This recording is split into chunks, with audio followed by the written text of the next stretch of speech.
3 million undocumented, illegal, non-citizen, voter fraud, rigging, unrigged, vote stand, jump vote, true to the vote, or true the vote. Greg Phillips won't explain what the data is, where it came from, what methodology was used, how it's possible to verify that 3 million fraudulent votes happened out of 180 million, how this figure was arrived at within 5 days of a national election. All of this compressed into his 3-tweet official 100% can't debunk it report of an overt refusal to release any of the data at all, even though it could fit on a thumb drive, because it's only 180 million voters. In the year 2016, there were 200 registered voters. This person is claiming to have access to your registration data. Now, this is where we're going to have the rubber ducky meet the road rage. He's a lying sack of shit because he won't prove his point until otherwise noted. If he has proof, that's great, but here's the problem with it. It is not physically possible for him to do that because at the time he made the statement, some of the votes weren't finished being counted. So he had access to, even hypothetically, less than 180 million votes to compare to voter registrations or compare to some database. He's lying. And our potential president, I'm assuming he's going to be the president, retweeted this. This is somebody with a Twitter page claiming to... This is somebody on Twitter saying exactly what Donald Trump wanted to hear. That he didn't lose the popular vote, that it was a rigged election. And I'm going to repeat one more fucking time. Stop saying the election was rigged when you've won it, you dolt. I'm seriously wanting every single state to do a recount and call it the Donald Trump provision. If the winner demands a recount, we'll do it for free.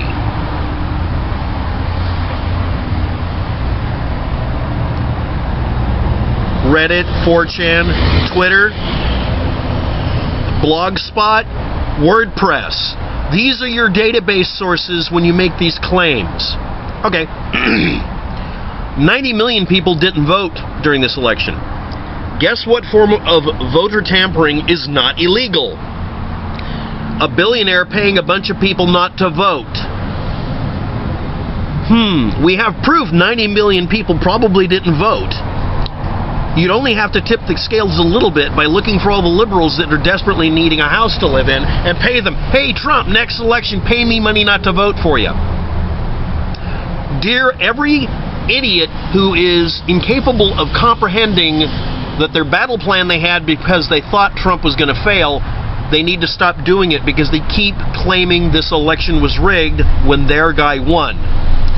Dear, I'm going to call you fake conservatives. Walk into this. Here is his entire report. Well, almost all of it. I'll read you the last fun part. Completed analysis of a database of 180 million voter registration numbers of registrations. Number of non-citizen votes exceeds 3 million. Consulting legal team. This is Twitter. They don't let you type in sentences that are real. Next one. We verified more than 3 million votes cast by non-citizens. We are joining True the Vote to initiate legal action. Unrigged jump vote. Hashtag my feelings. Next. Millions of illegal votes were cast. We began work on this project in 2009. That's a hint. And then Obama's DOJ covered it up. This was all done from 2016, November 11th to the November 27th. Over 90 million eligible voters didn't vote. The most likely scenario is someone paying a bunch of people not to vote. Find a bunch of desperate liberals who need to pay off their student loan. Ask them to vote Trump. Or ask them not to vote. It's less illegal to ask someone to abstain. Because it doesn't technically affect the vote because the vote is based on who votes for who or who else. We don't acknowledge non-votes.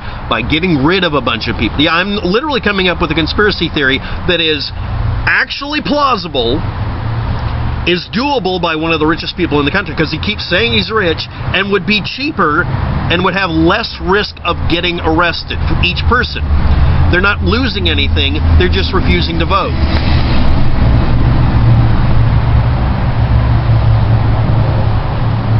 I dare you, I double dog crap dare you, to prove that Trump couldn't do that and maybe get away with it even if it was discovered. Or you explain to me why he keeps repeating stuff he wants to hear because someone is stroking his ego like a prostitute in the back of a car for several days before he finally retweeted it. He was trying to get Trump's attention. He got it. I'll give you the reveal in a minute.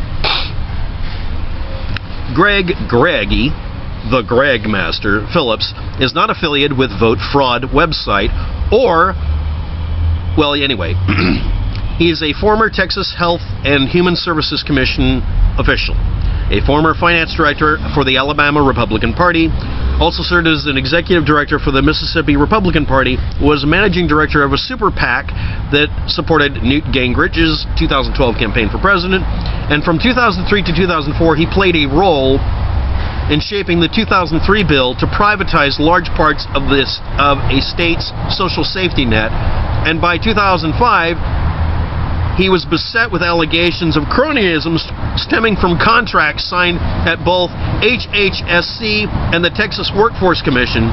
At the time, a Houston Chronicle investigation found he helped craft the privatization legislation in a way that he personally profited along with the private consultants.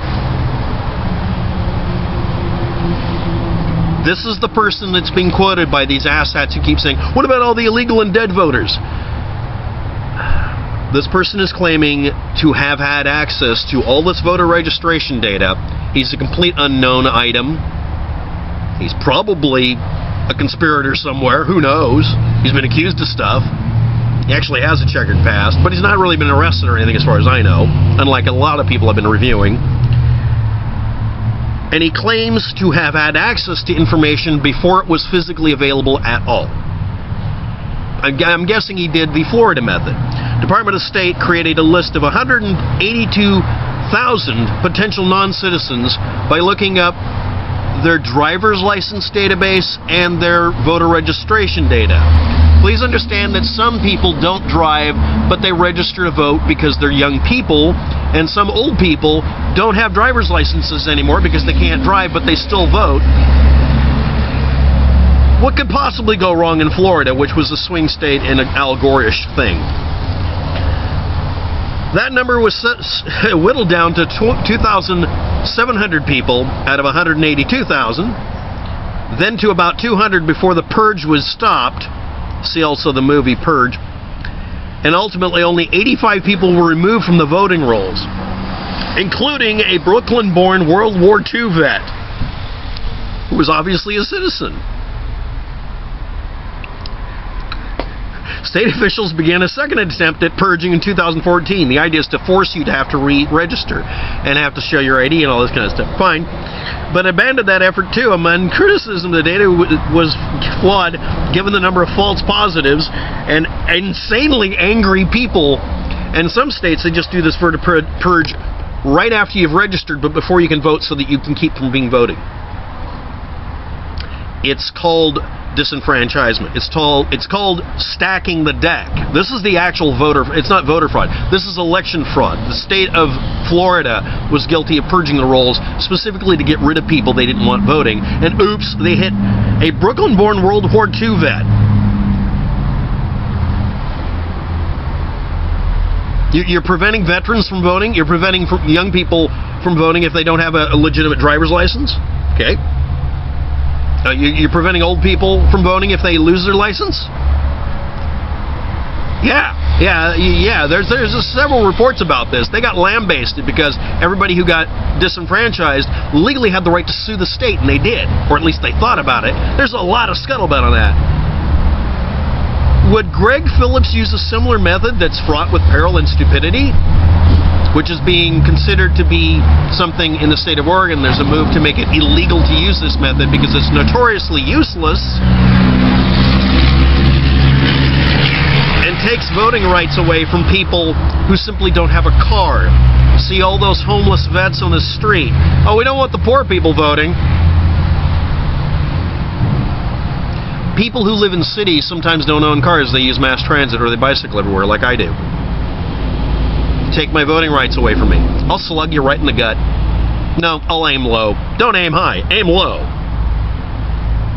A national investigative report project funded by the Carnegie Corporation of New York and the John S.